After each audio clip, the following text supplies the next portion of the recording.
Watch on iPlayer.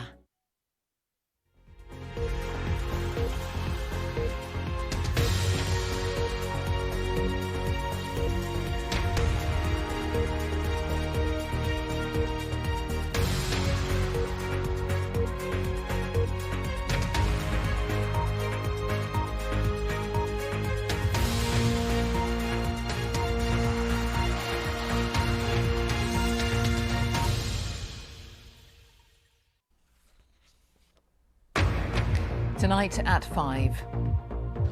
Amid fears that Russia could be about to invade Ukraine, Russia and America hold urgent talks, with both sides laying out their concerns. We've been clear. If any Russian military forces move across Ukraine's border, that's a renewed invasion. It will be met with swift, severe, and a united response. No one is hiding the fact that weapons are being handed over to Ukraine, that hundreds of military instructors are flocking to Ukraine. Aid agencies say dozens of people have been killed and many more wounded in an airstrike by the Saudi-led coalition on a detention centre in northern Yemen. A former Metropolitan Police counter-terrorism detective who secretly filmed models during fake photo shoots has been jailed for 3 years for voyeurism. A £1 billion shortfall in state pension payments to tens of thousands of women because of government errors has been branded a shameful shambles by a committee of MPs.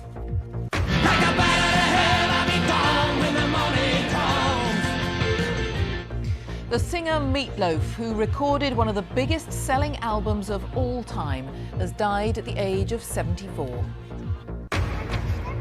And coming up this hour, find out what Mark Kermode thinks of Belfast, Kenneth Branagh's ode to the city he grew up in, and the rest of the week's big cinema releases in the Film Review at 5:45.